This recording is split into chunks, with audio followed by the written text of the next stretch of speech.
हरे कृष्णा। माघ मास में पड़ने वाली षटतिला एकादशी को कष्टों को हरने वाली एकादशी माना गया है। माघ मास के पूरे महीने गंगा स्नान, तिल का दान करना बेहद ही पुण्यदायी होता है। माघ में पड़ने वाली षटतिला एकादशी का विशेष महत्व होता है। इस दिन तिल के 6 प्रयोग करने के जरूरी होते हैं और व्रत कथा को सुनना भी उतना ही महत्वपूर्ण होता है जितना कि एकादशी का व्रत रखना होता है।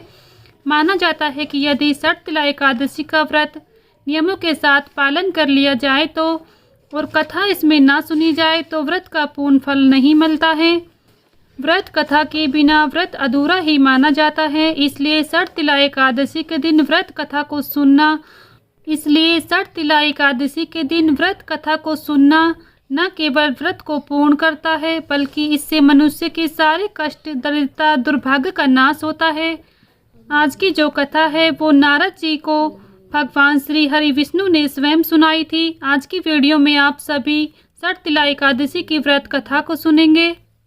आप सभी श्रोतागण इस व्रत कथा को बड़े ही प्रेम पूर्वक सुने। आप सभी की मनोकामनाएं भगवान विष्णु अवश्य ही पूर्ण करेंगे। प्रेम से बोलिए भगवान विष्णु की जय, माता लक्ष्मी की जय। पौराणिक कथा के अनुसार प्राचीन काल में एक ब्राह्मणी थी। वह धर्मपरायण होने के बाद भी हमेशा पूजा और व्रत करती थी, लेकिन कभी दान नहीं करती थी और ना ही देवी देवताओं और ब्राह्मणों को धन और अन्न का दान दिया था। ब्राह्मणी की पूजा और व्रत से जगत के पालनहार भगवान विष्णु अत्यंत प्रसन्न थे। उन्होंने सोचा कि ब्राह्मणी ने पूजा और व्रत से अपने शरीर को शुद्ध कर लिया है, ऐसे में उसे वैकुंठ लोक तो प्राप्त हो ही जाएगा, लेकिन इसने कभी जीवन में दान नहीं किया है तो वैकुंठ लोक में इससे भोजन का क्या होगा। इस सभी बातों को सोचने के बाद भगवान श्री हरि ब्राह्मणी के पास गए और उससे भिक्षा मांगी। भगवान विष्णु के भेष में साधु को ब्राह्मणी ने भिक्षा में एक मिट्टी का ढेला दिया। भगवान उसे लेकर वैकुंठ लोक में लौट आए। कुछ समय पश्चात ब्राह्मणी का देहांत होने के बाद वह वैकुंठ लोक में आ गई। ब्राह्मणी को भिक्षा में मिट्टी का ढेला देने की वजह से वैकुंठ लोक में महल का प्राप्त हुआ, लेकिन उसके घर में अन्न आदि कुछ भी नहीं था। ये सब देख भगवान श्री हरि से ब्राह्मणी ने बोला कि मैंने अपने जीवन में सदैव पूजा और व्रत किया है, लेकिन मेरे घर में कुछ भी नहीं है।